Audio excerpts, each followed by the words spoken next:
Muy buenas noches a todos, amigos, amigas, compañeras, compañeros de filiales. Vamos a iniciar el mes de junio y como tal, como es ya la programación, ¿verdad? La sesión a cargo de las filiales. En este caso, el día de hoy, miércoles, la temática estará a cargo de la filial Yucatán. El doctor Eric Romero Mejía, presidente de la filial Yucatán, les presentará al ponente, tanto como la plática que vamos a abordar el día de hoy. Con una temática por demás, y como lo verán a continuación, de mucha importancia, relevancia y trascendencia para nuestra práctica clínica. Espero que la disfruten.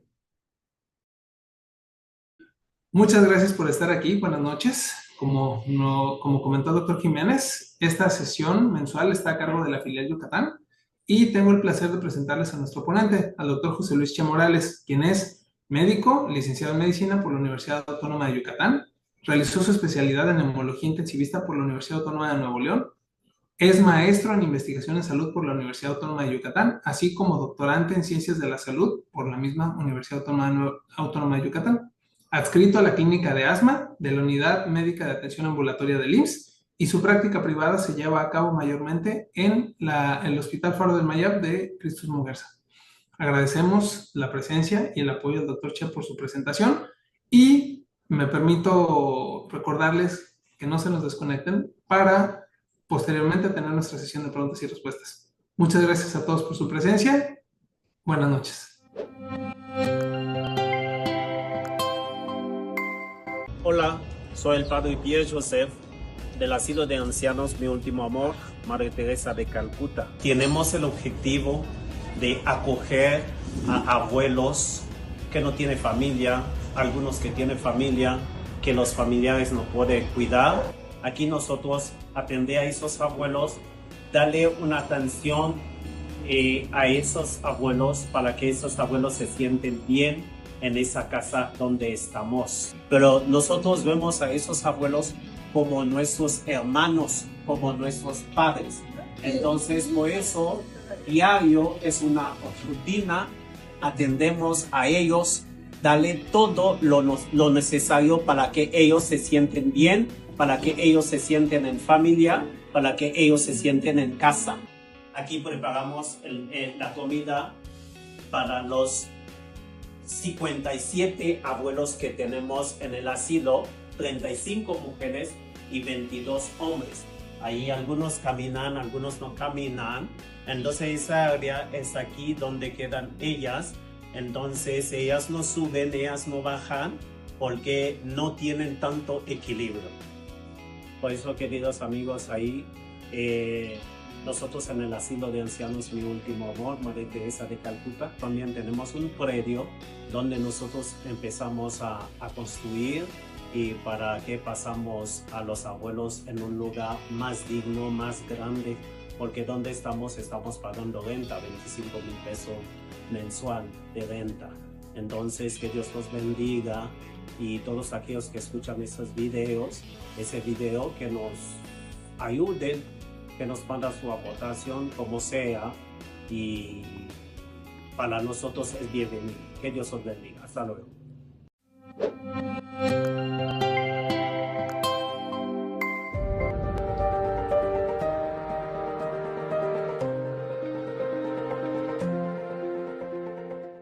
Muy buenos días, que tengan todos ustedes. Mi nombre es José Luis Che Morales, soy neumólogo intensivista y en esta ocasión el Colegio de Medicina Interna ha tenido a bien invitarme para compartir con ustedes un poco de una enfermedad muy importante y sobre todo con una gran carga económica, social y sintomatológica como es el paciente que tiene asma grave. Aquí en esta primera diapositiva muestro mis conflictos de interés. Soy asesor médico de Infra del Sur desde 2016 y ponente del laboratorio AstraZeneca, por lo cual recibo sus honorarios específicamente por pláticas y por asesoramiento. En el orden del día, veremos algunos de los tópicos que quisiera cubrir con ustedes, que posteriormente podremos discutir un poquito más a profundidad en la sesión de preguntas y respuestas. La introducción, la epidemiología, así como la fisiopatología son muy buenas bases para comenzar el entendimiento de este proceso que tenemos en ciernes, que es el paciente con asma grave, así como hablar de factores de riesgo, definición y clasificación, las características típicas que tiene el paciente, que nos permite clasificarlo, así como algunos casos ilustrativos que nos van a permitir hacer ejercicios sobre cómo clasificarlos adecuadamente. Adicionalmente, hacemos una evaluación funcional y tocaremos unos puntos de manera muy somera de la terapia biológica. Y finalmente reflexionaremos sobre algunos retos que tenemos en este grupo de pacientes. Hablemos un poco de fisiopatología. La enfermedad tiene una gran carga inflamatoria. Esta es una enfermedad crónica, por tanto no se cura, y la interrelación entre muchas sustancias, así como células, son las que van a manifestarse de manera clínica y también a través de distintos biomarcadores que nos pueden ser útiles en su medición para poder llegar al diagnóstico definitivo, inclusive para establecer pronóstico. Como pueden observar, en la parte superior de la diapositiva, estas células que tienen un color naranja, que tienen unas excrescencias en la parte superior, son el epitelio bronquial, también puede ser el epitelio nasal o traqueal, y los cilios que los coronan. Cuando están expuestos a distintas sustancias inflamatorias, ya sea por alergenos o cualquier estímulo térmico o químico, se induce una respuesta muy importante, de tal manera que las células dendríticas captan estos factores que son estimulantes, que a su vez favorecen la maduración de un grupo de células blancas llamadas linfocitos CD4 a lo que se conoce como respuesta T2. Esta respuesta tiene como característica hacer madurar a las células B y estas forman inmunoglobulina E, que es uno de los componentes de la inflamación T2. Estas sirven como llaves para abrir compuertas de las células mastocíticas, lo que genera un proceso inflamatorio muy importante a nivel de la pared bronquial. Y no solamente a ese nivel, sino también en el músculo liso, favoreciendo su hipertrofia e hiperplasia. Al mismo tiempo, generan reclutamiento de los eosinófilos, y estos pueden interactuar, así como con la inmunoglobulina E, con otras células, y favorecen la liberación de sustancias proinflamatorias, como la eotaxina, que favorecen todavía mucho más reclutamiento de estas mismas células, así como otras mediadores, quimiosinas, que van a favorecer un daño directo sobre el epitelio bronquial.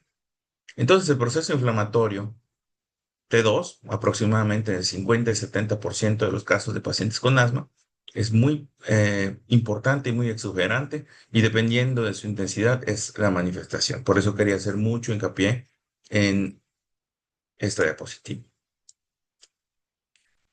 Hablemos un poquito de epidemiología. La trayectoria del paciente con asma grave puede variar con el tiempo.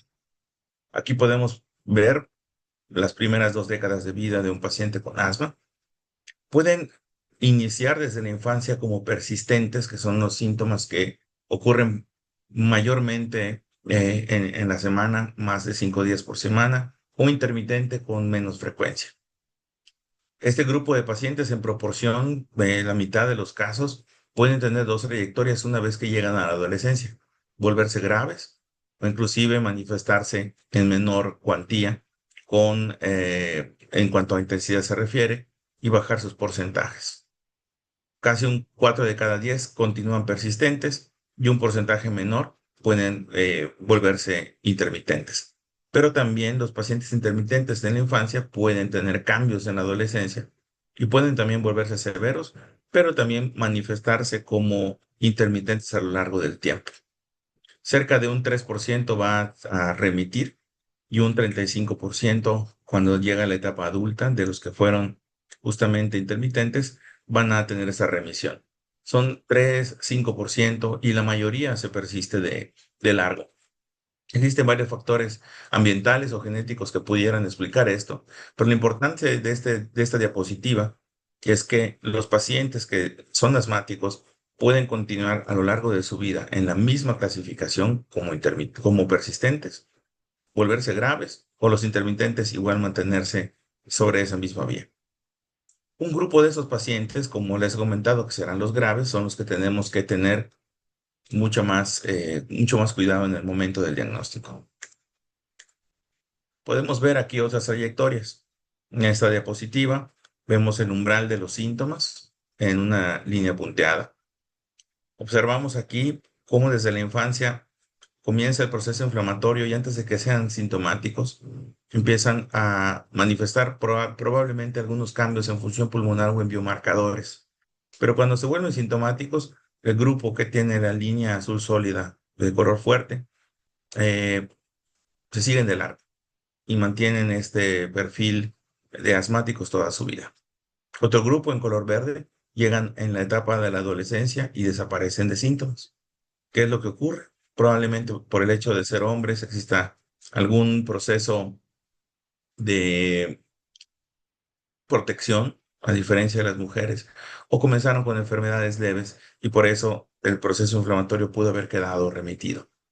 Otro grupo, en color azul claro, que entra a la adolescencia, deja de tener síntomas y existe algo en la evolución de la enfermedad, algo ambiental que lo desencadene de nuevo, como por ejemplo la sensibilización atópica, comorbilidades alérgicas o inclusive el tabaquismo. Una de las cosas más interesantes de esto es que al llegar después de la adolescencia y presentarse, el paciente declara que en su momento fue con asma o si no se le diagnosticó, que tenía infecciones respiratorias repetitivas. Y el cuarto grupo, que quién sabe en qué momento comienza, pero que después de la adolescencia en algún punto vuelven a tener o comienzan con síntomas, es el asma de inicio tardío. Y en este caso, las mujeres generalmente con sobrepeso o obesidad o que tienen ya alguna sensibilización previa, aparecen como características clínicas que pueden definir estas evoluciones. Entonces, cualquiera de estas trayectorias pueden tener tanto fenotipos alérgicos, que son los T2, como no alérgicos. Entonces, la distinción con biomarcadores nos puede ayudar a establecer un mejor entendimiento de las trayectorias. El asma grave da cuenta de aproximadamente un 5 a 10% de todos los casos, pero este grupo es el que se lleva desproporcionadamente el costo principal, sobre todo en medicamentos, en atención médica programada o no programada, así como el uso de eh, medicamentos innovadores como los biológicos. Las agudizaciones pueden llevar a pérdida laboral. Es posible que los pacientes tengan problemas justamente con sus empresas por una frecuente ausencia de su trabajo y esto obviamente impacta en el bolsillo no solamente en general del paciente individual, sino en la economía global. La situación es que esto nos lleva a una incertidumbre diagnóstica. ¿Por qué? Porque estos casos graves habitualmente no se reconocen. Los clasificamos como pacientes no tratados, como pacientes con tratamiento incompleto, o como pacientes que no son buenos en cuanto al apego que anteriormente se le había eh, explicado en cuanto al uso de medicamentos o al apego a otras estrategias farmacológicas y no farmacológicas a los cuales debería pues estar mucho más adherente. Otros pacientes son clasificados como grave e inclusive no han cumplido estos criterios. Y esto es bien importante porque podemos tener sobrediagnóstico e infradiagnóstico. Y obviamente, como sabemos que esto nos lleva un gasto importante, podemos estar haciendo dispendios en grupos de pacientes que no lo necesitan, estas terapias como he comentado. Pero también existe otra situación que contribuye a esa incertidumbre, que es la variabilidad en la aplicación de los criterios diagnósticos. Y esto es importante porque la definición es un poco ambigua, pero a fin de cuentas es lo mejor que tenemos y ha pasado el tamiz del tiempo. Por ejemplo, en este estudio, publicado en 2020, se le hizo una encuesta a médicos de primer contacto, en donde se les pedía que con base en algunos criterios clínicos, casos, laboratorios, pruebas de función pulmonar, establecieran cuál sería el porcentaje de certidumbre por el cual, con todos esos datos, ellos pudieran establecer un diagnóstico de asma, no necesariamente de asma grave. Y ellos establecieron que un 75%, 80% de los datos clínicos, si se alineaban al asma, pudieran hacerlos sentir más seguros para hacer el diagnóstico. A esos mismos médicos se les invitó a unas conferencias presenciales y semipresenciales, donde se les dio mucha más información. Otros especialistas contribuyeron con ellos a las charlas y se dieron cuenta que no es tan fácil hacer el diagnóstico. Existen aristas y muchos de estos pacientes no cumplen por completo las definiciones. Por tanto, la capacidad de diagnóstico con la información clínica proveída bajó hasta un 70 o inclusive un 75%. Entonces se sentían tan confiados de hacer el diagnóstico ahora. Sin embargo, ya después de un curso completo sobre asma y sobre un entrenamiento más claro en el uso de inhaladores, de los criterios clínicos, ellos pudieron regresar otra vez al 80% de confiabilidad diagnóstica con base en la información que se les otorga, información clínica y paraclínica. Esto es importante porque entonces los médicos somos maleables. Podemos tener sesgos de disponibilidad, podemos tener algunas otras variables que influencian. Si estamos viendo asma, asma, asma, lo más seguro es que vayamos a ver con cara de asma a los demás pacientes, simplemente por el hecho de tener mucha más frecuencia de atención de esos grupos. Pero también, si tenemos más información, lo más probable es que tengamos un criterio adecuado para hacer el diagnóstico. Entonces, una definición que no es perfecta, más una influencia que podemos tener sobre, que puede tener el ambiente académico del paciente sobre nosotros, puede hacernos estas pequeñas variaciones. ¿Pero qué percibe el paciente sobre su enfermedad? Existe una discordancia que ya ha sido estudiada pues de manera intensa en otros estudios. Aquí hay un ejemplo. En este estudio se exploró la percepción del paciente sobre la gravedad del asma comparada con la clasificación clínica tradicional, es decir, que el médico le daba su diagnóstico, y específicamente para los grupos leves y graves. Se encuestaron 308 pacientes adultos entre noviembre del 20 y el 21 y se les dieron 25 preguntas sobre algunas características propias de la enfermedad. Como podemos observar, lo que el paciente pensaba de su enfermedad era muy variable. Unos se percibían como asmáticos leves y hasta 16% decían que tenían asma grave. Otros reportaban, a pesar de que se percibían como asmáticos leves, reportaban síntomas graves hasta en el 22%. Esto probablemente porque el paciente todavía no puede discernir entre qué es un síntoma grave y qué es un síntoma que puede ser manejado fácilmente en casa. Y finalmente, el 28% de ellos reportaban tener una adherencia al tratamiento óptima y el resto no. En cuanto a los que se percibían como pacientes graves, tenían una mejor adherencia al tratamiento justamente por el miedo a caer en una agudización. Entonces, esto es bien importante porque nosotros podemos decir al paciente un diagnóstico y podemos establecer un plan terapéutico, pero si el paciente no se percibe como un paciente que tenga una enfermedad grave, es altamente probable que no se apegue al tratamiento a largo plazo. Aquí tenemos algunos factores de riesgo para que un paciente desarrolle asma grave. En este caso, un paciente que tiene un componente ambiental muy importante y aparte un componente genético, como hemos visto anteriormente en otras charlas, casi hasta 2 veces tiene más riesgo de desarrollar asma si uno de sus padres son asmáticos.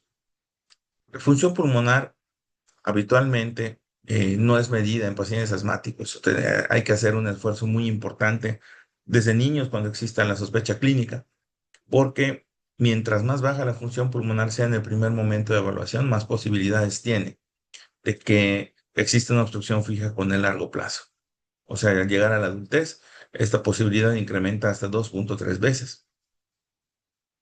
Los pacientes pueden tener tabaquismo, pueden tener obesidad, pueden tener atopia, alergias, pueden tener alteraciones que se encuentran en su medio ambiente que favorezcan a esto. Por ejemplo, justamente eh, tabaquismo ambiental, familiar, así como también la predisposición por las hormonas. Se sabe que el paciente joven, hombre, va a tener una mayor protección para desarrollar una remisión del asma al llegar a a la etapa de adolescencia, a diferencia de la mujer, en donde se puede seguir de largo o tener una recaída del asma en un futuro. Entonces, la importancia de las exposiciones en la infancia no deben de ser omitidas. También existen otros factores que favorecen a que la enfermedad se presente. Paciente puede ser un paciente que desarrolle en algún momento de su vida un proceso alérgico y eso debe ser comparado perfectamente con el grupo no alérgico, porque el tratamiento puede variar discretamente, sobre todo en la dosis de corticosteroides. Los pacientes que debutan con remodelación de la vía aérea por exposiciones continuas y previas, evidentemente van a tener mucho más predisposición a desarrollar asma grave. Si tienen algunos polimorfismos específicos que se pueden hacer a través de estudios genéticos, eh, y todavía no está autorizado como para hacerse un tamizaje sistemático, pero se han demostrado un montón de polimorfismos, el ADAM33, por ejemplo, que favorece la persistencia de asma, no solo eosinofílica, sino de asma grave, y mutaciones o variantes puntuales de un solo gen que pueden explicar alguno de los síntomas. Estos principalmente afectan algunas características del componente de la vía aérea, por ejemplo, el epitelio, y algunas de las proteínas y algunas de las situaciones que favorecen como mediadores la atenuación o la progresión de la enfermedad son mediadas justamente a través de modificaciones epigenéticas. Y con este contexto podemos hablar de la definición. El asma grave se define como aquel paciente o aquella enfermedad con el paciente que requiere dosis altas de corticoides inhalados, háblese de beclometasona, budesonida, fluticasona, entre otras, en combinación con al menos un segundo controlador, por ejemplo, un broncodilatador de larga acción de tipo beta-adrenérgico. Esto correspondería por lo menos a un paso 4 o a un paso 5 de GINA. Esta combinación, como dice aquí, al menos un controlador, debe de también involucrar el concepto de utilización de antagonistas de receptores de leucotrienos, como es el montelukast, y esto debe mantenerse durante al menos 6 a 12 meses. Y aún así, con estas características de tratamiento, el paciente tenga un control inadecuado. Entonces, 6 meses al menos de tratamiento con uno o dos controladores más corticosteroide inhalado nos va a llevar a esta sospecha. Pero la definición de control es donde tiene un poquito más de ambigüedad. Sin embargo, como he mencionado, es lo mejor que tenemos. Se define como un control adecuado es que el paciente no tenga síntomas diurnos frecuentes, que no utilice rescates, que no tenga limitación en las actividades cotidianas o despertares nocturnos y obviamente agudizaciones que le lleven al hospital. Esto lo podemos establecer con evaluaciones estandarizadas a través de cuestionarios cuyos puntos de corte están bien establecidos. Una CQ más de 1.5 es un descontrol completo. Una CQ menos de 0.5 es un control completo. Así como también, por ejemplo, el cuestionario de control de asma, el ACT. Más de 20 puntos se considera un control adecuado. Entonces, esto depende mucho de cómo el paciente manifieste los síntomas y de la herramienta que utilicemos. Además, por definición, la agudización, que puede ser o no grave, si se presenta en más de 2 veces al año y requiere corticosteroides sistémicos o que tenga una exacerbación que le lleve a hospital o a terapia intensiva, también caería en este grupo. Entonces, paciente con el máximo de tratamiento, que tenga síntomas persistentes, evaluados por cuestionarios y que haya tenido agudizaciones. Este es el grupo de pacientes con asma grave. Y perdón, aquí podemos observar eh, el cuestionario ACT.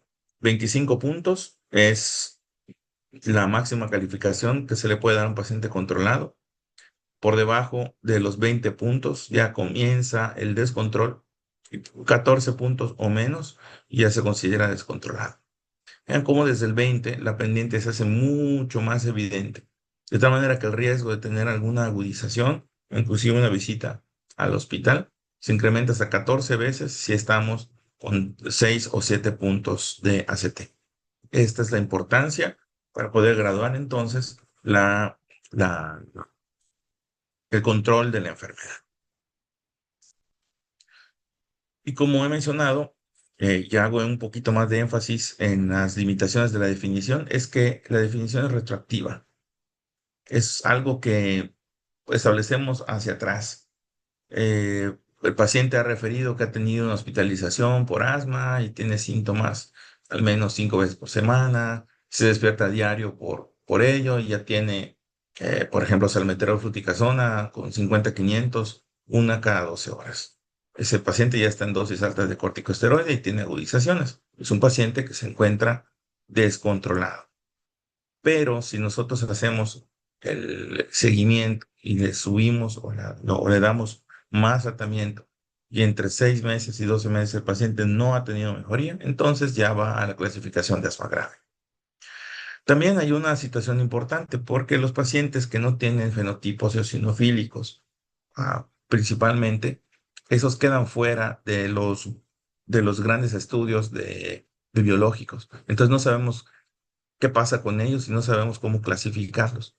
Es posible que no sean asmáticos porque si bien hablamos del 50-70% son de este grupo alérgico T2, muchos de esos pacientes, al ser negativos en sus biomarcadores, pero tener síntomas persistentes, nos obliga a hallar otros diagnósticos diferenciales. Y esto puede ser hipertensión, puede ser insuficiencia cardíaca, sobre todo porque muchos de estos pacientes asmáticos graves ya sobrepasan los 50 años. También, como existen vías dependientes T2 que llevan al proceso inflamatorio, por ejemplo, mediados por lisofosfolípidos, estos grupos de pacientes van a tener muchos de la carga sintomática, pero pocas pistas para el clínico para establecer el diagnóstico de asma.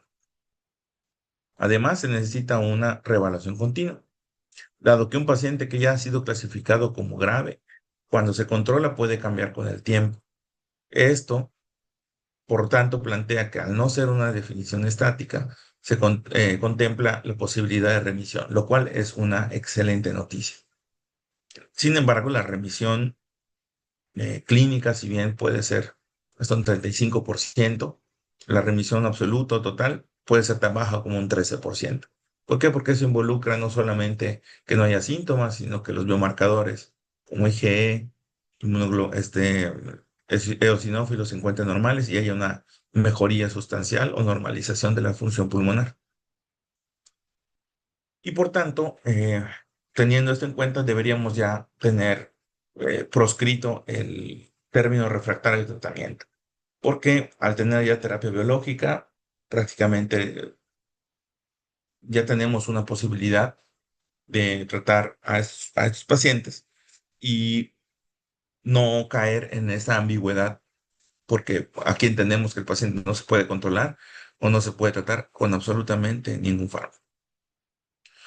Pero sí podemos continuar utilizando el asma de difícil tratamiento, de difícil control, porque esto involucra un término en donde el tratamiento que se encuentra en un nivel intensivo puede tener todavía factores modificables que los lleven entonces a la definición de asma controlada o asma grave y poder así tomar decisiones. De hecho, en algunos países toman a todos los pacientes que llegan a la consulta como asma de difícil control, una vez que hayan pasado todo el tamiz, por supuesto, de primero y segundo nivel de atención. Y si estos grupos de pacientes, mientras se les da el criterio de asma grave, cumplen agudizaciones, visitas frecuentes al médico, que se evalúan su adherencia al tratamiento de la técnica a los inhaladores, se mantienen así hasta que lleguen entonces al diagnóstico final de asma grave. Entonces, podemos hacer una comparación interesante de cómo clasificar a los pacientes como asma de difícil tratamiento, de difícil control, versus asma grave.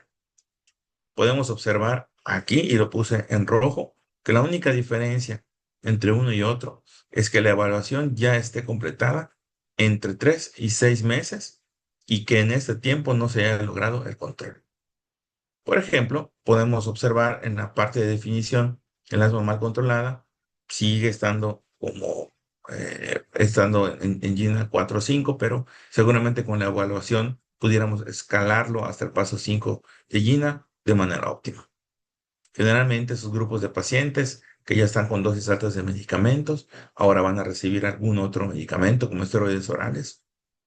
Siempre se habrán descartado las enfermedades que mimeticen con asma, y en el asma grave obviamente ya se habrá confirmado el diagnóstico y eliminado otras posibilidades. Y la adherencia y el manejo de comorbilidades en este momento van a ser, cuando todavía es considerado como asma de difícil control, de difícil tratamiento, como un proceso continuo. Y todo lo demás, como son las exacerbaciones, pues pueden estar presentes en uno u otro, pero lo más importante es la evaluación. Si entre 3 y 6 meses, optimizado el tratamiento y habiendo dado el diagnóstico diferencial completo, y el paciente sigue con descontrol, como lo vimos en la definición, entonces ya el paciente puede pasar a clasificarse como asma grave, con la posibilidad, sobre todo si utiliza biológicos, de estar en revisión en un tiempo, pues que puede variar, puede ser entre 6 meses y un año.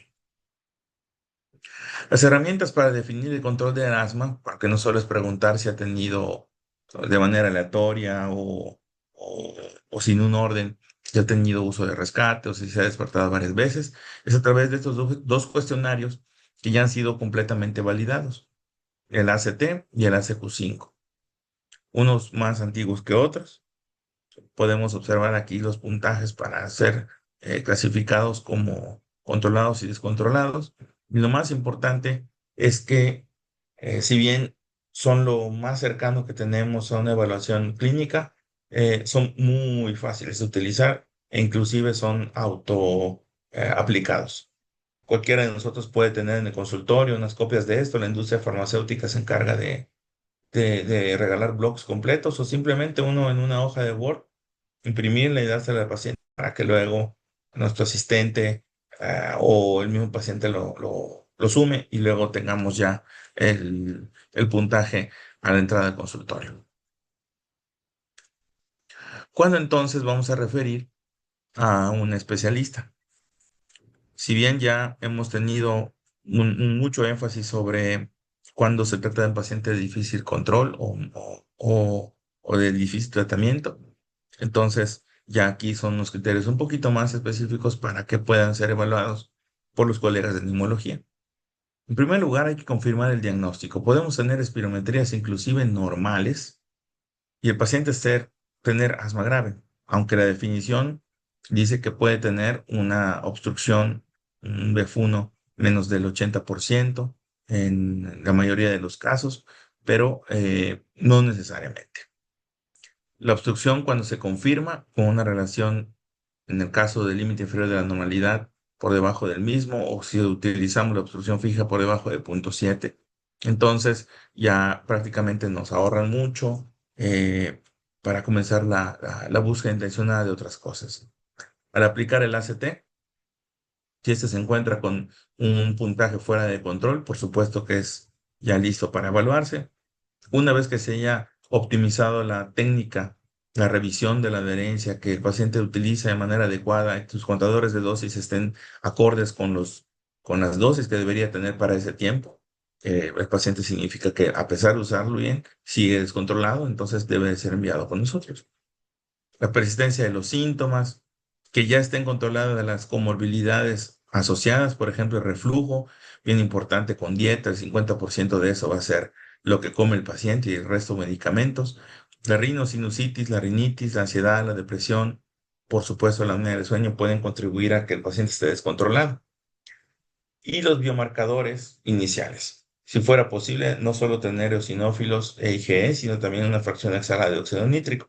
Ya muchos consultorios y gabinetes lo ofrecen y por tanto sería excelente porque eso nos permitiría y ya tener una perspectiva sobre qué fármacos utilizar.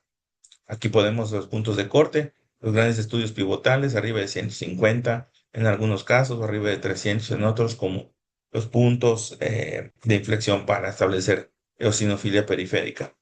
El FeNO más de 25 partes por billón y una inmunoglobulina E alta arriba de 100 unidades, pues son los que nos llevan a, pues a hacer la sospecha y la confirmación del fenotipo específico.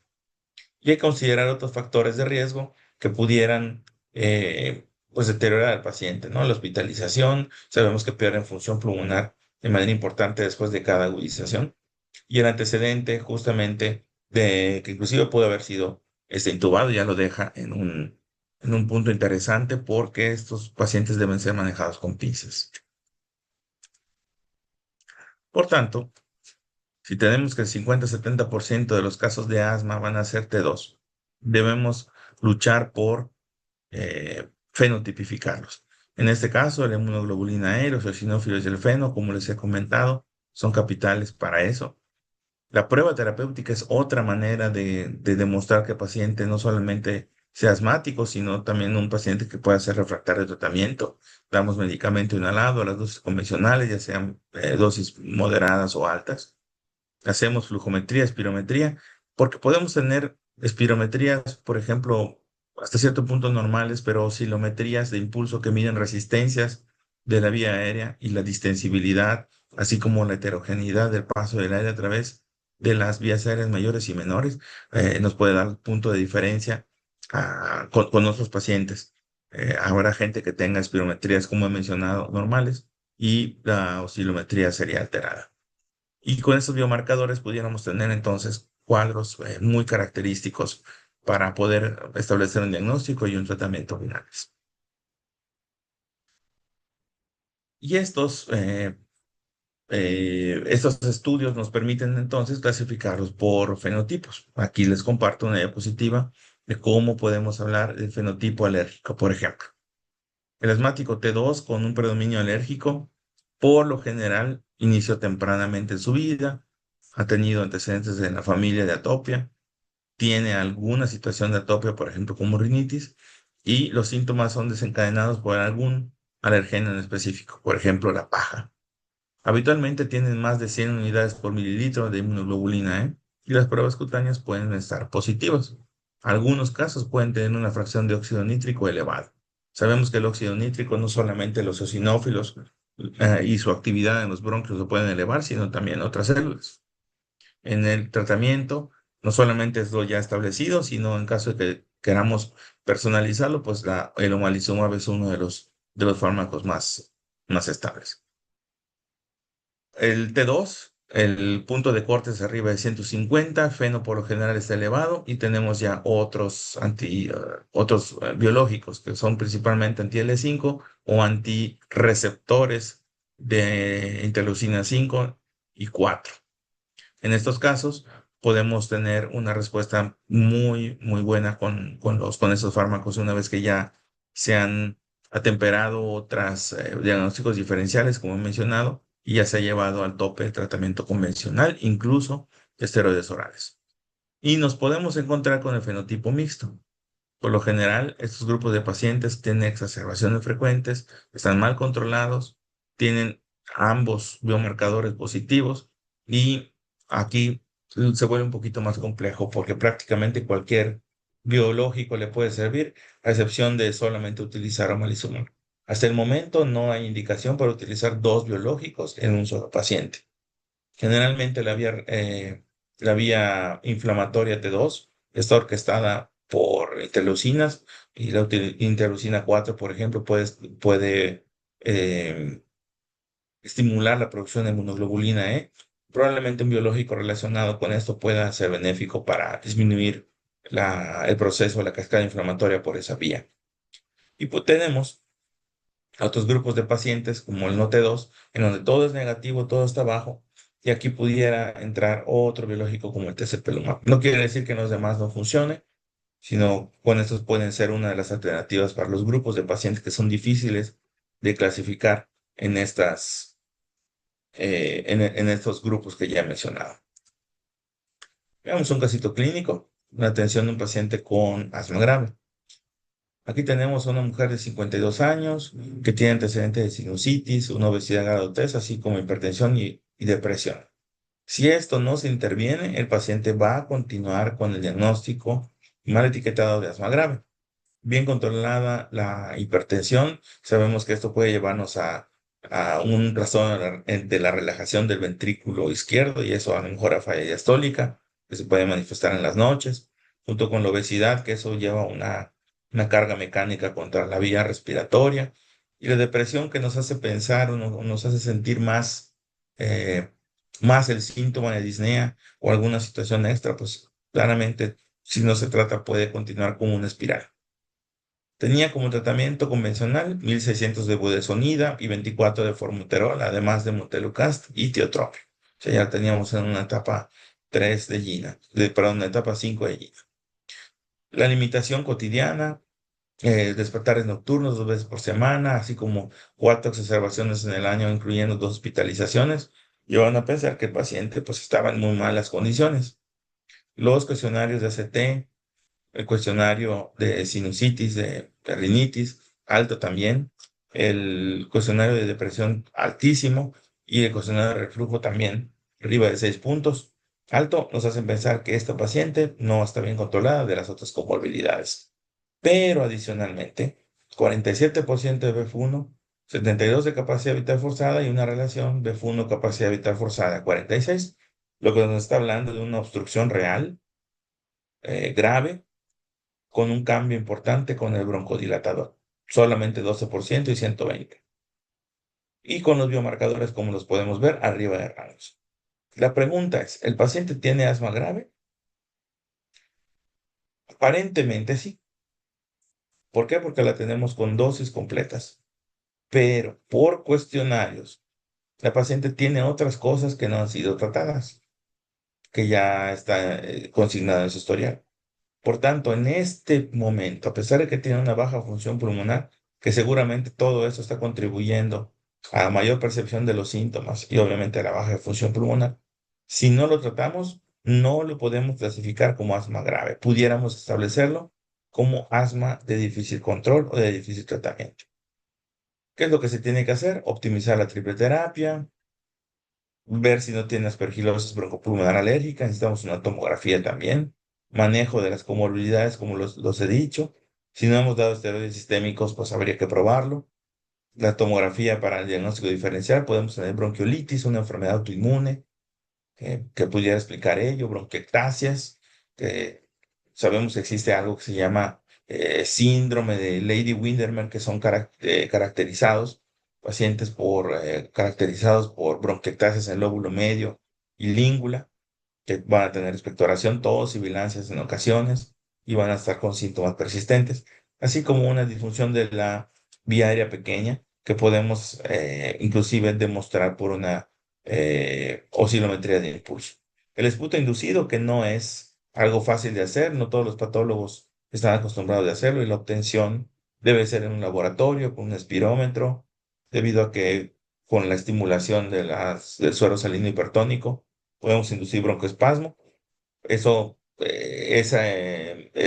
producto se envía, como les he mencionado, a patología, se hace una tinción de hematocilina y eosina y podemos establecer si más de 3% de eosinófilos están presentes, que tiene eosinofilia bronquial. Aunque sabemos que también 7 de cada 10 casos que tienen eosinofilia periférica también van a tener eosinofilia bronquial. Entonces, también nos puede ayudar en el diagnóstico diferencial. Entendiendo todo esto, pues hay que buscar factores que como conductuales que pueden explicar por qué un paciente esté mal controlado. Hay que buscar si no fuma o si su ambiente es adverso en este sentido, si está desacondicionado físicamente, por ejemplo, o si tiene algunos otros diagnósticos diferenciales, o inclusive un reflejo de tos muy intenso, que es el síndrome de hipersensibilidad de la tos, que en ocasiones los pacientes no conocen y que sin tratamiento no nos van a dar pues frutos y resultados adecuados. Aquí podemos ver a un paciente que inició biológico. Es una mujer de 47 años que no fumaba, no tenía exposiciones, trabaja en la oficina, asma grave con un edotipo T2 negativo, no alérgico ni eosinofílico.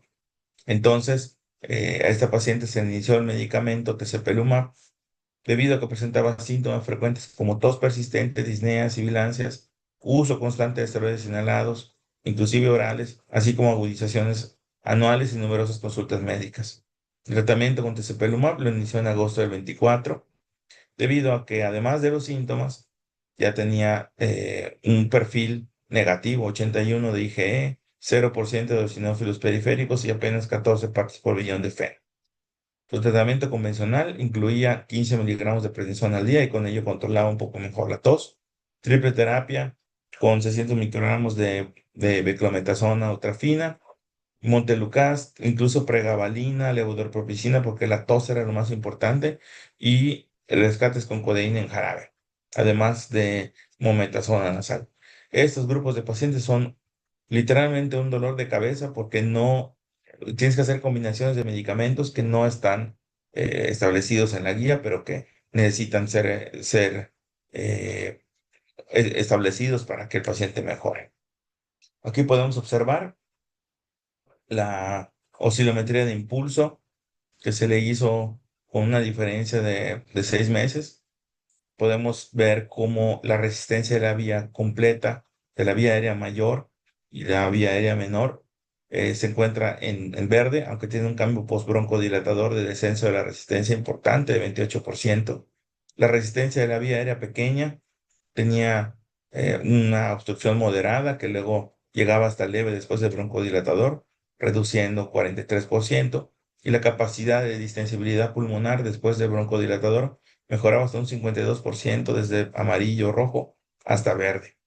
Observamos cómo las pendientes de ambas curvas, esta es la prueba prebroncodilatadora, mejoran después del broncodilatador. Vemos que es inclusive con el paso del tiempo se alejan mucho del límite superior de la normalidad y tienden a ser muy parecidas en ambos tiempos. A lo largo del tiempo, la importancia de esto, lo que nos hace pensar es que el paciente, a pesar de que tiene respuestas inapropiadas a los tratamientos, con el biológico pues, se le puede rescatar.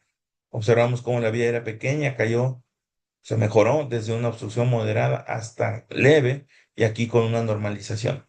Y lo podemos ver en esa gráfica a través del tiempo. X5 se refiere en color rojo a la reactancia que tiene el pulmón, que mejora esa reactancia conforme existe broncodilatación.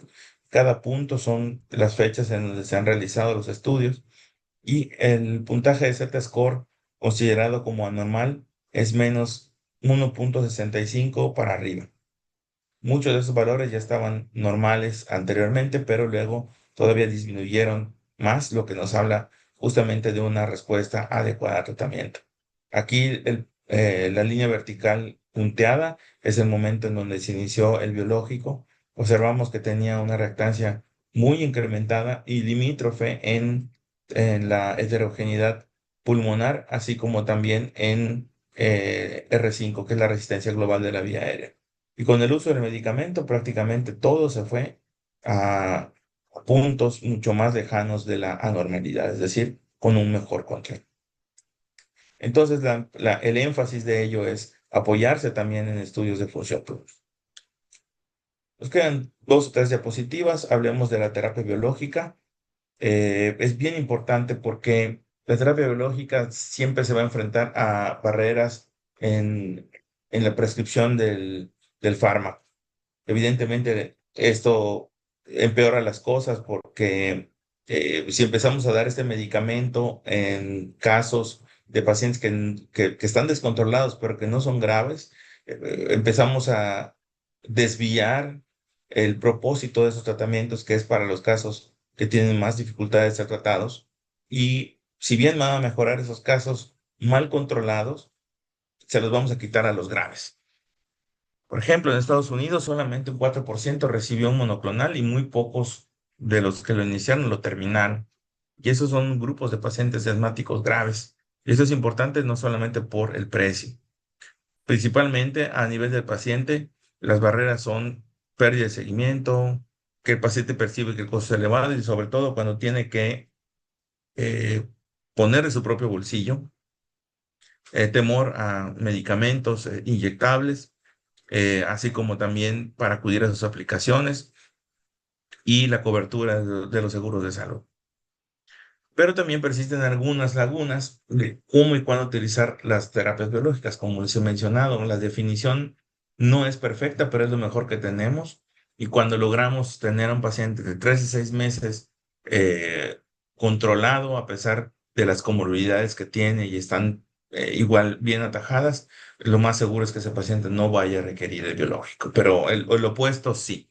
Y si en ocasiones esos comités no están disponibles para que puedan prescribirse los tratamientos, repito, el paciente va a continuar como asma de difícil control eternamente. La terapia biológica vino a revolucionar, como he mencionado, el tratamiento del asma. Podemos tener muchos ejemplos y en distintas componentes de la enfermedad se van presentando sus mecanismos de acción. El tezepelumab actúa mucho más arriba en la cascada inflamatoria. Tanto la respuesta T2 como la no T2 es la que va haciendo eh, su trabajo. El dupilumab, el benralizumab, el mepolizumab que actúan sobre interleucinas 4 y 5. Y todo esto genera, en algunos casos, inclusive en modelos in vitro, alguna reversión de la hiperplasia, la hipertrofia, del edema de las paredes bronquiales. Y eso pudiera explicar parcialmente cómo algunos pacientes pueden tener una respuesta adecuada al tratamiento, inclusive en la función pulmonar. Todas las terapias biológicas, todas en absoluto, tienen eh, los puntos interesantes y de desenlace por los cuales fueron planteadas. Por tanto, no podemos decir que una terapia biológica sea mejor que otra. Hay que personalizar. Y mientras no existan estudios, que eso no va a ocurrir de manera voluntaria, en donde se compare una molécula con otra, no podemos decir quién es más superior. Por tanto, si nosotros escogemos apropiadamente un biológico, las respuestas que se esperarían tener serían adecuadas para esos pacientes. Mejoría de la función pulmonar sería una de ellas. Y la única manera es vigilarlo a través de espirometrías y flujometrías, así como oscilometrías de impulso. Disminución de las agudizaciones graves. Mejoría de la calidad de vida. Control sintomático adecuado. Disminución de las dosis de esteroides orales o eliminación del mismo. Disminución de la declinación de la función pulmonar. Y muchas otras variables que habitualmente vamos midiendo como los cuestionarios. Entonces, no hay terapia biológica mejor que otra, es personalizarla. Pero si nos preguntan si utilizamos un anti-IL-5 o un anti-IL-5 de receptor anti-IL-5 en el eosinófilo, pues la verdad es que utiliza lo que tengas disponible. Y si tú utilizas más un medicamento sobre otro y ese te ha dado mucha más experiencia, continúa utilizando el que ya tengas más experiencia. Si tú quieres darle la oportunidad a otro fármaco, porque ya lo tienes disponible en tu unidad, porque el médico que lo prescribe está haciendo también experiencia con otro, además del que ya se tenía establecido, también es válido. Aquí el punto es que se sepa establecer el diagnóstico correcto, que se le dé el tiempo necesario, que se eliminen todas las aristas de los pacientes, se purifique prácticamente ese caso para que pueda entonces acceder a esta terapia biológica. Entonces, esto involucra que tengamos evaluaciones periódicas, que definamos cuáles son los criterios de éxito, que el paciente ya no tenga agudizaciones, como les digo, que esté completamente adherente, que sus cuestionarios sean mejores y eh, inclusive si llega a ser necesario llevar a un cambio de biológico, pues que sea de una manera crítica, de una manera consistente, no únicamente por las modas. La duración de la terapia hasta este momento no se ha establecido. La terapia más larga que se tiene en biológicos es omalizumab, segura, ya tiene más de 15 años en el mercado y que se está aplicando a múltiples pacientes. Para el fenotipo atópico es de gran utilidad. Hay pacientes que lo tienen desde ese tiempo y no ha habido necesidad de retirárselo. Inclusive tienen recaídas cuando paran por algún motivo, por ejemplo, desabasto, pero al retomarse prácticamente mejoran a su estado previo. Y por parte de los otros biológicos, anti-L5, por ejemplo, 5 años, a lo mejor ya se tiene con el merralizumab, otro tanto con el mepolizumab y ya han demostrado seguridad, pero siguen presentes algunas de las interrogantes que todos los biológicos traen. Bueno, ¿cuál es el papel a largo plazo en el sistema inmunológico de manera global con estos fármacos? Sabemos que estamos bloqueando vías inflamatorias, pero también vías normales que actúan sobre procesos infecciosos y que en algún momento pueden ocasionar, no necesariamente mutaciones, pero sí modificaciones epigenéticas.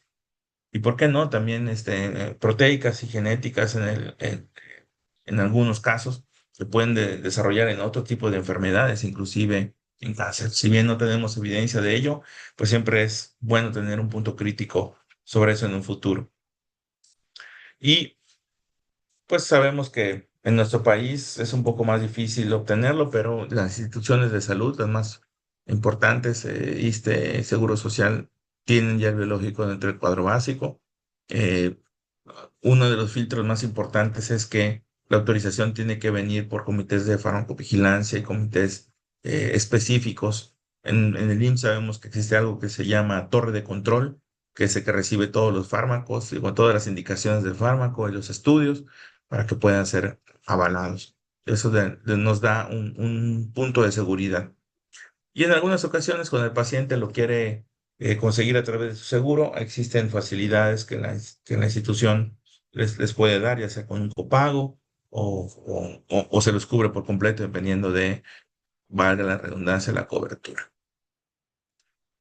Y quiero concluir con las siguientes ideas. Detectar al paciente con asma grave es una responsabilidad de todos.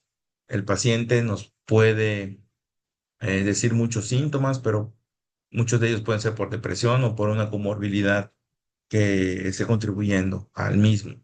Sin embargo, el hecho de que la persona que lo detecte le dé seguimiento, logre cumplir los objetivos de descartar únicamente un descontrol, claramente nos va a beneficiar mucho a los neumólogos para poder llegar rápidamente a un diagnóstico final y un tratamiento. Hay que confirmar y optimizar antes de escalar a otras dosis, hacer combinaciones de fármacos o inclusive llegar a los biológicos, porque estos grupos de pacientes pueden tener un mal apego y con ello simplemente no llegar a la meta. Tener muy claros los criterios para establecer una gravedad y con ello llegar al diagnóstico final y llegar a la referencia cuando sea el momento adecuado.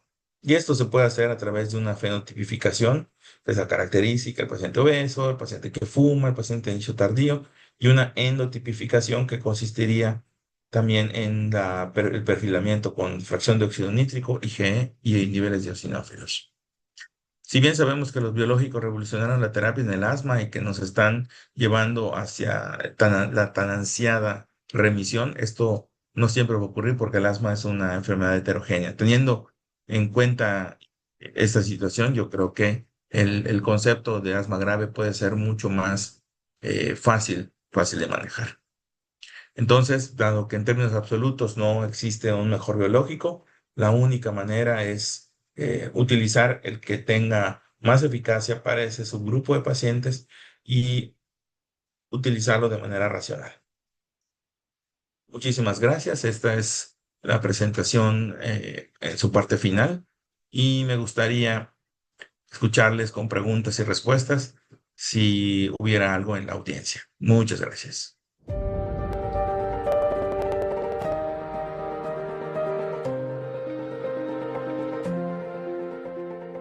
Hola, hola a todos, muy buenas noches, doctor Che, agradecidos por la excelente presentación que nos acaba de dar sobre un tema, pues que, pues todos los que hemos estado en la medicina desde hace muchísimos años sabemos de la importancia, la relevancia que tiene el asma. Doctor Romero, de igual forma agradecemos su presencia, ¿verdad?, como representante de la filial Yucatán. La participación, la asistencia ha sido muy buena, el tema pues de mucho interés, ¿verdad? Iniciamos con casi 500 asistentes a esta sesión y estamos concluyendo con un poquito más de 800 asistentes. Y tenemos enlazados a varios países, ¿verdad? Tenemos a Ecuador, a Nicaragua, Bolivia, Venezuela, está Colombia, Guatemala, El Salvador y Estados Unidos.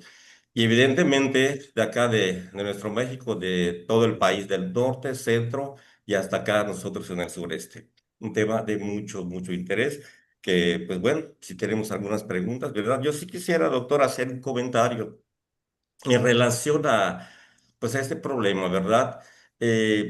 Sabemos que es un problema común que impacta mucho al médico de primer contacto y mucho más por el buen o mal manejo, la repercusión que tiene a los que estamos ya en otra área hospitalaria, ¿verdad? Muchas veces el discernir entre, pues viene el paciente con dificultad respiratoria, que se sabe asmático, pero que tiene, como usted mencionado, problemas ya de hipertensión y la repercusión miocárdica, la falla cardíaca.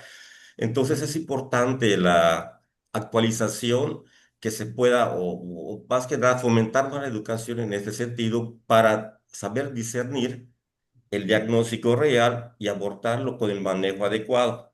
Sí, como comentaba hace un ratito, ¿no? Nos llega el paciente ahí intubado a área hospitalaria, que pues sabía asmático, pero bueno, se le dio el manejo de asma por la gravedad, por la agudización, y lo que tenía en realidad era una falla cardíaca, una sobrecarga, entonces vienen las complicaciones de...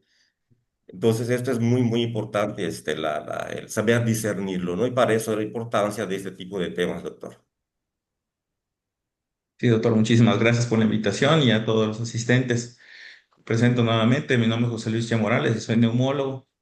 El diagnóstico diferencial se hace cada vez más difícil porque la población sigue envejeciendo y es evidente que las comorbilidades no solamente impactan en los síntomas, porque al menos en función respiratoria, bueno, en síntomas respiratorios, las enfermedades en común tienen dificultad para respirar, disnea, así como tos y expectoración en algunos casos. Entonces, eso puede ser por un edema agudo de pulmón y también puede ser por asma. No se diga otras comorbilidades como son rinosinusitis, la descarga retronasal la pueden confundir, y el síndrome sinubronquial que se da más en niños y en jovencitos que pueden tener broncoespasmo reflejo por la descarga. Entonces, la oportunidad del diagnóstico se da desde etapas muy tempranas y también sobre el concierto de los primeros en atender a este grupo de pacientes. Inclusive se les da la etiqueta de asma de manera inapropiada y así el paciente viaja con una identificación de asma en todos lados. Cuando llega al hospital, se termina haciendo el diagnóstico diferencial por parte de medicina interna hacia otra cosa, bronquiectasias, por ejemplo. Entonces, el deterioro de la función pulmonar se fue dando justamente por un tratamiento que pudo haber sido incompleto, a pesar de que todos puedan requerir broncodilatadores y nebulizaciones en algún momento, las diferencias entre ellos van a ser significativas. Entonces, comparto la opinión que se tiene y claramente debemos de ser los primeros promotores en todos los niveles de atención, incluyendo entre nosotros como colegas de homólogos. Claro. Sí. Doctor Romero, ¿algún comentario? Sí, como bien lo decía, es una situación muy importante. Tenemos que tener los conceptos actualizados para pues, dar una atención oportuna, ¿no? O sea, no confiarnos, no ir con la inercia, como decía, no o sea, tratar de darle movimiento al paciente y obviamente con esto mejorar su pronóstico, ¿no? es cada vez más difícil, pues sí, la identificación oportuna. Sin embargo, creo que pues ese es el punto de esta plática, ¿no? El mantenernos pues cada día más al pendiente, vigilantes y cada día con una mejor individualización del tratamiento, ¿no? Entonces sí, completamente de acuerdo y muchas gracias, doctor Che, por la presentación, ¿no? Tenemos por ahí algunas preguntas. No sé si las pudiéramos realizar, doctor Che. Claro, soy todo oídos. Adelante. Ok, tenemos una pregunta del doctor Francisco Zambrano que nos dice, bueno, ¿cómo establecer el diagnóstico diferencial de asma grave y enfermedad de Churg-Strauss? ¿Y cuál sería la respuesta de esta última con el uso de biológicos? Bien, para las vasculitis, el diagnóstico diferencial tiene que ir de la mano del apoyo del reumatólogo. Sabemos que muchos pacientes pueden tener el P y el C-ANCA positivos, pero no alcanzan el 100%. Podemos tener entre 60 y 80% de positividad. Generalmente son mujeres. Estos pacientes tienen los síntomas característicos de asma y aparte de tener el biomarcador positivo, como he mencionado, se debe hacer una biopsia de mucosa en donde veamos infiltración de eosinófilos perivasculares. Eso junto con los criterios ya conocidos de Chapel, podemos tener pues ya una certeza un poquito mayor, aunque sabemos que los pacientes asmáticos, algunos tienen rinosinusitis, una vasculitis de este tipo también la puede tener. Estos grupos de pacientes andan descontrolados la mayor parte del tiempo porque es un componente autoinmune lo que está desencadenando el proceso, no necesariamente ambiental, y justamente pueden caer en el diagnóstico de asma grave. Entonces, este paciente, que generalmente es un porcentaje muy bajo de los casos de asma, van a estar arrastrando los síntomas por mucho tiempo y hasta que notemos que las pruebas de función pulmonar no mejoran, que optimicemos tratamiento, no solamente eh, descartemos las causas más comunes de control, sino que nos vayamos hasta ese punto. Otro muy importante es la aspergilosis broncopulmonar alérgica. No todos tienen bronquiectasias centrales, aunque están bien descritos, pero si tenemos anticuerpos positivos de IgE, IgG positivos para Aspergillus fumigatus, Flavus, cualquiera de los que estén descritos, pues eso incrementa un poquito la posibilidad diagnóstica.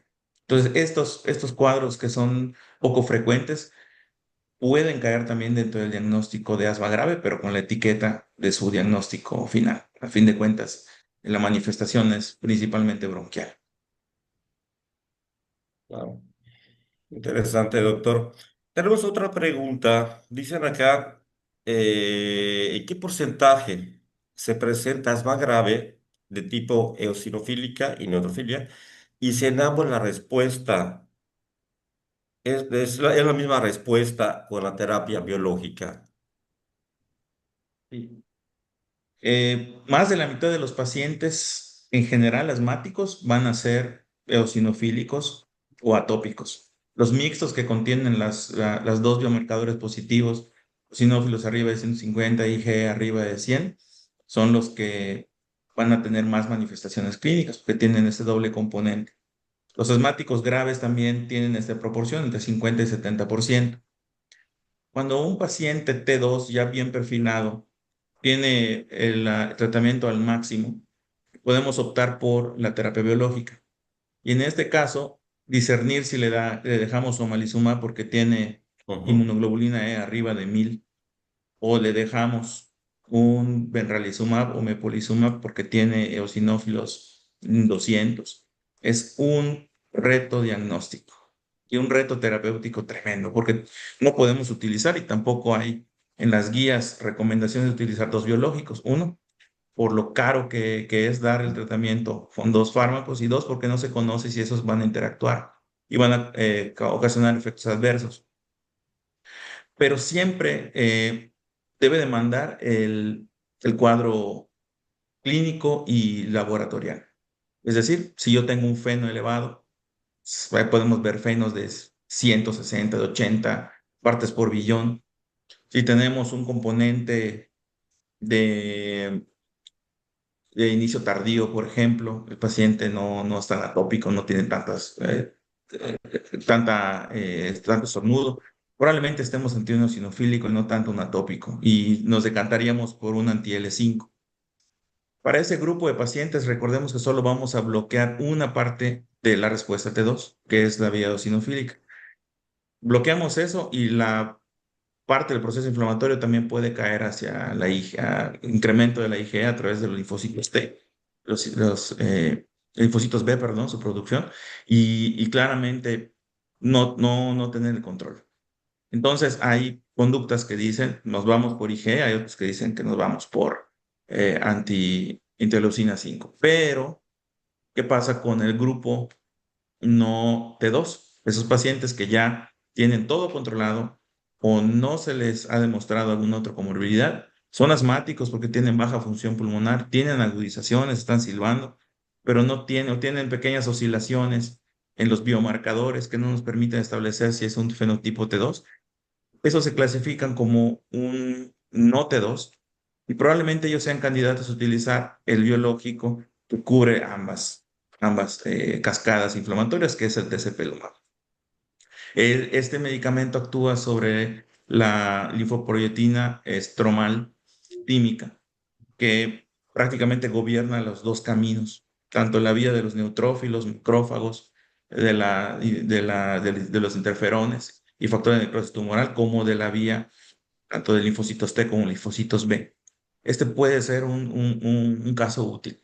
Hay mucha migración de casos que han sido eosinofílicos y luego no se controlan, y en vez de pasar a un omalizumab anti-IgE, pasan directamente a TESE eh, o de anti-IgE, que es el omalizumab, pasan a Benra, que es lo más común. El 80% de las veces es migran de omalizumab, no porque sea malo el medicamento, sino porque con el tiempo los pacientes pueden modificar sus evoluciones y es el fármaco más antiguo. El omalizumab es el que primero que se puso, falla tratamiento, entonces migras luego históricamente hacia los anti-interleucina 5 y ahorita que sale el anti-TSLP, bueno, no me responde bien con esa nueva generación, pues podemos migrar a esto. Entonces, el perfilamiento, en resumen, es saber si tiene un componente mixto, si tiene eosinófilos o IgE, dar la terapia si cumple el criterio, tanto uno como otro, y si no va por allá y tenemos un tezepelumab disponible, se puede utilizar.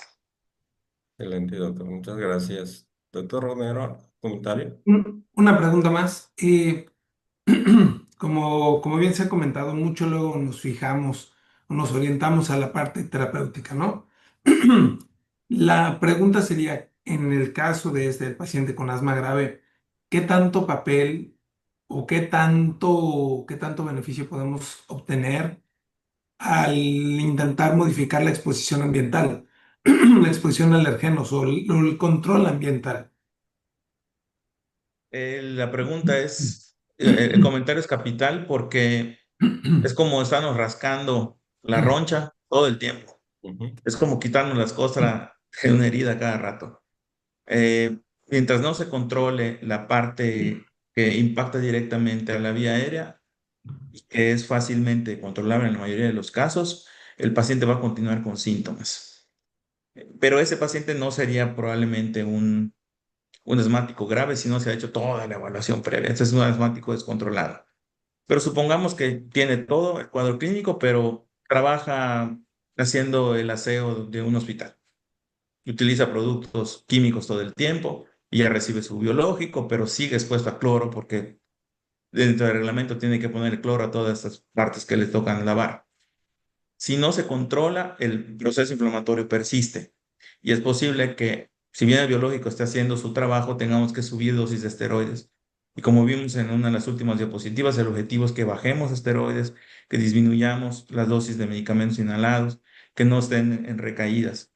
Muchos pacientes con asma laboral, por ejemplo, estilistas o personas que ponen uñas, al fin de semana prácticamente desaparecen sus síntomas para que luego el lunes comiencen con lo mismo al retomar sus actividades. Entonces, el componente ambiental, independientemente del fármaco que se utilice, debe de ser controlado. Mi recomendación, por ejemplo, para esas personas es que utilicen mascarillas profesionales con filtros, no solamente las N95, si su trabajo es ese y no tienen otro modo de vivir, pues no se les puede eliminar a menos que haya un impacto grave en la función pulmonar, que tengan agudizaciones persistentes y a pesar de utilizar protección adecuada persistan. Bueno, este paciente debe tener alguna otra cosa y debe continuar evaluándose. Claro. Doctor, en el caso de mujeres embarazadas que cumplan criterios para terapia biológica, ¿cómo le abordamos?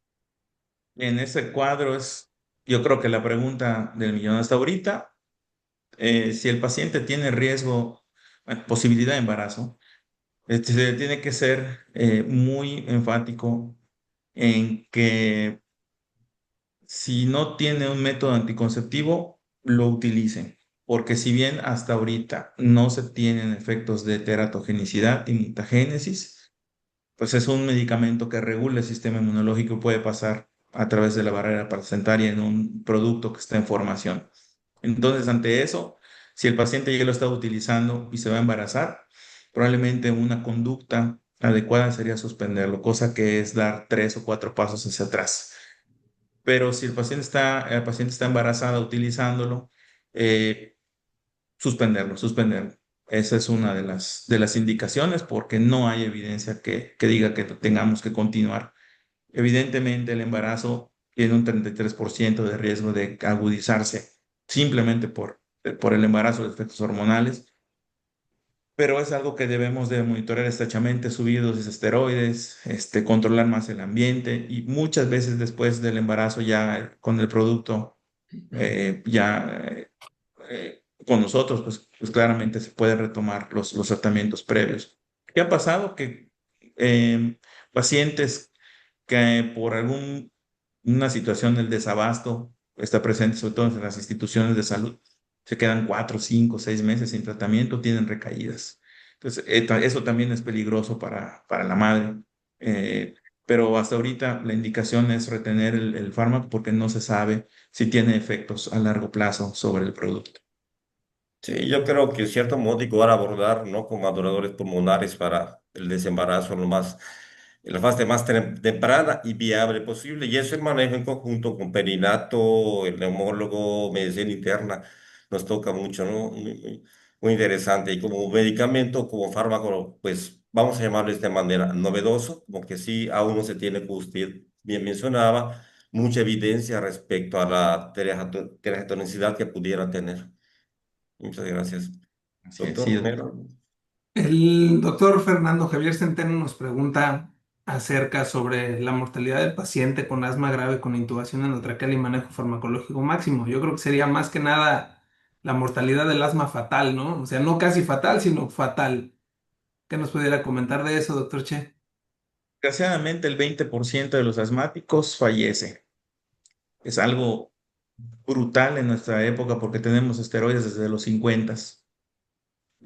Claro que el proceso empeora cuando el paciente ya está intubado. Afortunadamente no tenemos, al menos en nuestro medio, conocimiento de una mortalidad alta ni en el medio privado ni en el medio público. Eso es únicamente una percepción personal de pacientes que mueran por asma. Muchas veces ni siquiera llegan al hospital porque precisamente están sin tratamiento. Un paciente con asma grave con tratamiento generalmente es un paciente que ingresó por una neumonía o a lo mejor hizo un neumotórax o alguna situación metabólica, una sepsis que lo termina llevando a la terapia intensiva. Y ahí depende mucho de la habilidad del terapista y de qué tan rápido se le otorga el tratamiento, nebulizaciones continuas, sulfato de magnesio, ventilación de alta frecuencia, óxido nitroso, o sea, un montón de estrategias que pueden prevenir la hiperinfección dinámica y el autopip.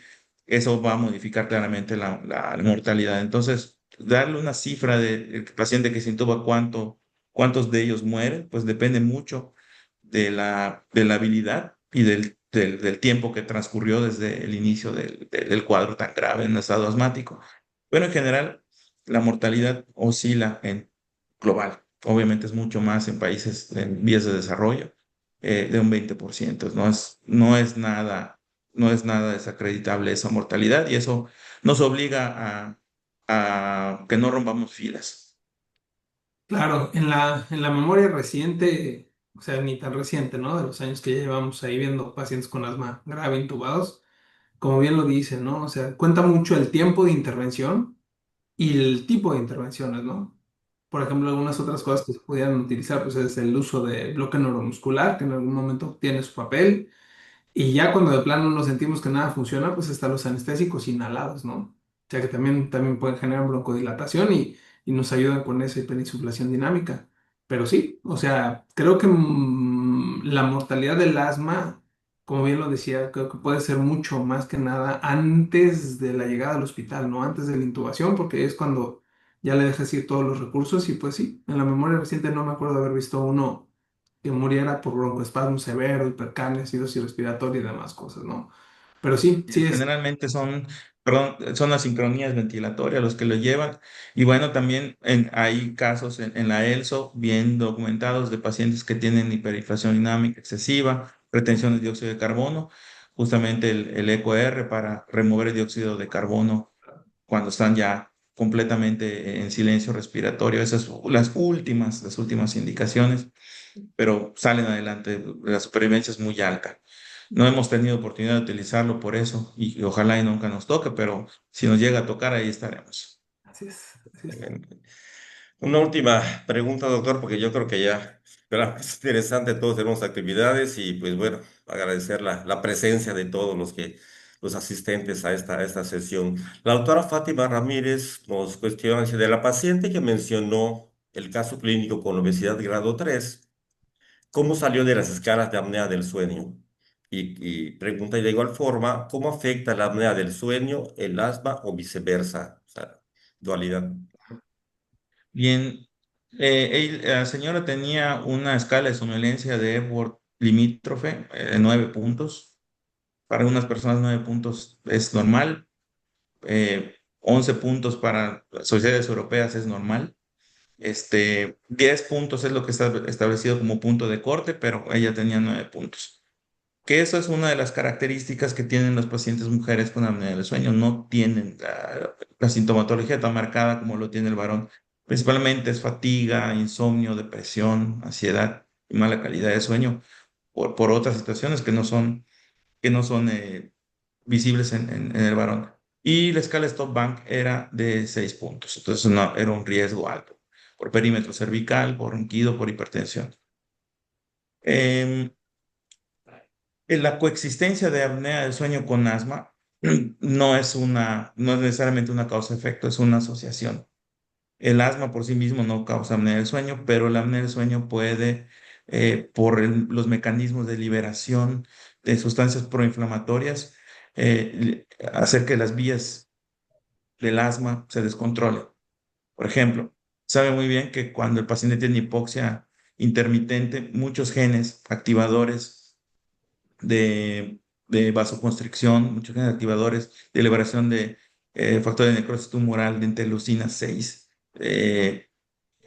generan solamente liberación de radicales libres, sino también del aceleramiento del proceso inflamatorio, por ejemplo, no T2, o del T2 inclusive, aún con tratamiento.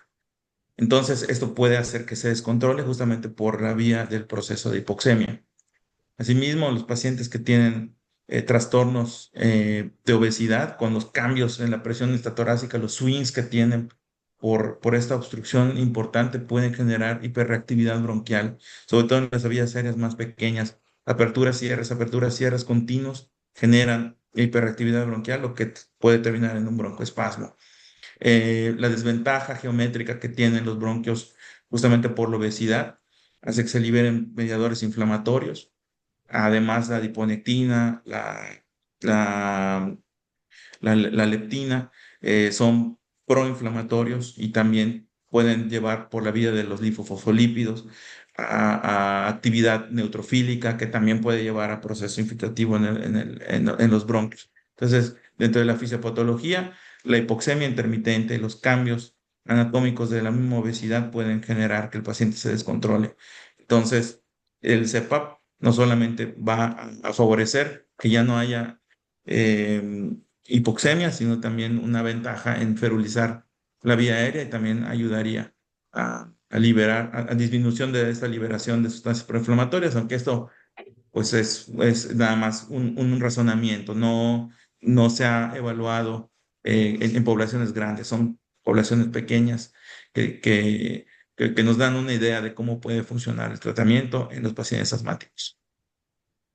Y muy interesante, doctor. ¿Algún otro comentario, doctor Romero? Nada, por el momento. Sí, Nada. yo creo que al final del día, ¿verdad? Pues bueno, abordamos el tema, vemos las terapias, el abordaje, el discernimiento diagnóstico, el manejo, ver diferencial que debe hacerse. Pero el de primera el importante es la educación al paciente, a saber identificar su problema, a apegarse al tratamiento, a conocer sus comorbilidades y apegarse a tratar de pues de alguna forma tener el control óptimo de esas comorbilidades como factor de riesgo para el desarrollo o llevarlo al asma grave.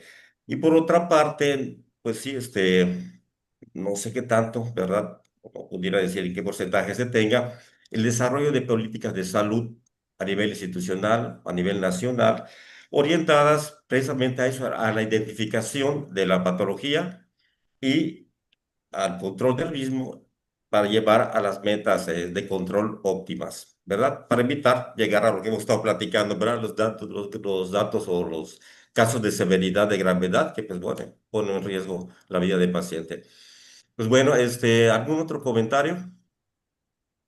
Finalmente, esto que comenta en cuanto a políticas de salud, que debe involucrar no solamente a adultos, sino también a niños, es que a primer contacto se haga mucho énfasis en el manejo del inhalador. Recientemente tuvimos una plática con una de las unidades de medicina familiar aquí y, y hablamos sobre de cómo utilizar, diré marcas, un Ceretide, un disco, cómo utilizar un Turbohaler, que es un Symbicort, cómo utilizar las cápsulas de polvo seco.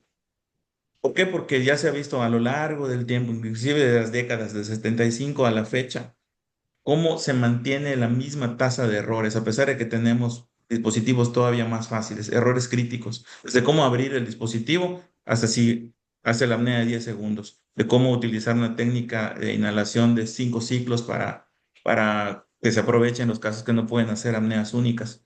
Eh, y cuando a un paciente se le da el medicamento, supongamos un dispositivo presurizado de dosis medida como es un salbutamol, un Ventolin, la tasa de errores críticos sin explicarles del 80%. Si le ponen uno un video, le explica y le da el manual para su uso, la tasa de errores sigue siendo alta de 60%. Eso es a través del tiempo. Entonces, la educación va a ser sumamente importante porque eso es lo que nos define si el paciente está mal controlado, se trata de un asma de difícil control o ya cruza al paciente con asma grave. La segunda es que el primer nivel de atención no tiene acceso a una espirometría. Entonces, ya sea porque se lo prohíben, sus, los, el organigrama, ¿no? Tú como médico familiar, por ejemplo, como médico general, solo puedes pedir esto, esto y esto, y solo tienes esas tres cosas para dar.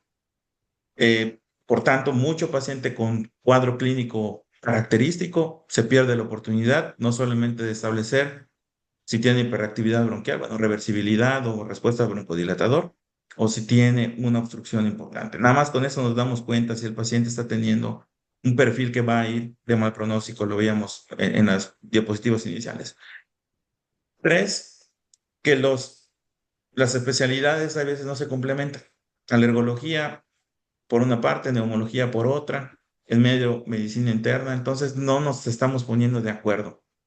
Y cuando si te lo mando, no te lo mando, a ti te toca, a mí no me toca, tú eres primer nivel, tú eres segundo, tú eres tercero, entonces el paciente anda desperdigado.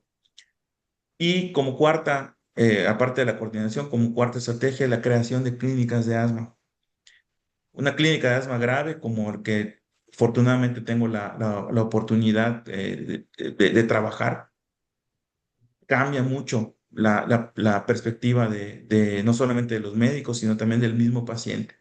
Saber que cada cierto tiempo va a tener que hacerse espirometrías, biometrías hemáticas, que se le van a establecer cuestionarios, que va a tener una visita al internista o a una visita al reumatólogo, a quien sea.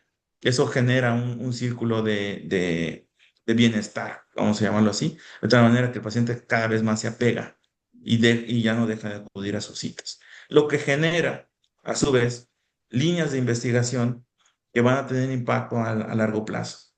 Entonces, creo que sobre ese caminito podemos irnos en todos los que no, perdón, lo que nos toca hacer desde nuestra parte y ahí disminuiremos muchos de estos riesgos de mortalidad y de descontrol. Sí, es muy interesante, definitivamente. La parte esta, qué me toca, a todos nos toca, ¿no? Desde el primer nivel de atención, desde la infancia hasta la edad adulta.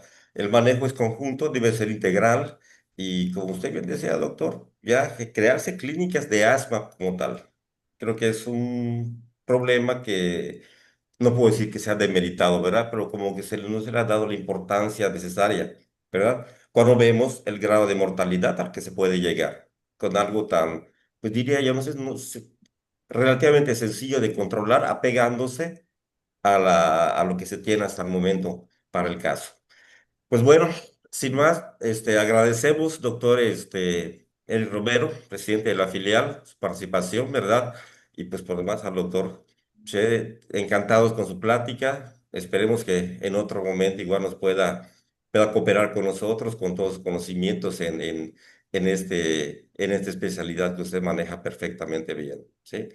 Pues bien, la participación, la asistencia ha sido, como mencionaba hace un rato, bastante buena, ¿verdad? Tuvimos 7 países enlazados y casi 800 asistentes de acá de México, desde el norte hasta el sureste, ¿sí? Y pues bueno, avisos parroquiales, invitarles y recordarles que se vayan preparando para nuestro próximo evento que se llevará a cabo del 14 al 16 de agosto en la Ciudad de México en el Hotel Bel Air, que es el Congreso de la Mujer, la Inclusión y la Diversidad.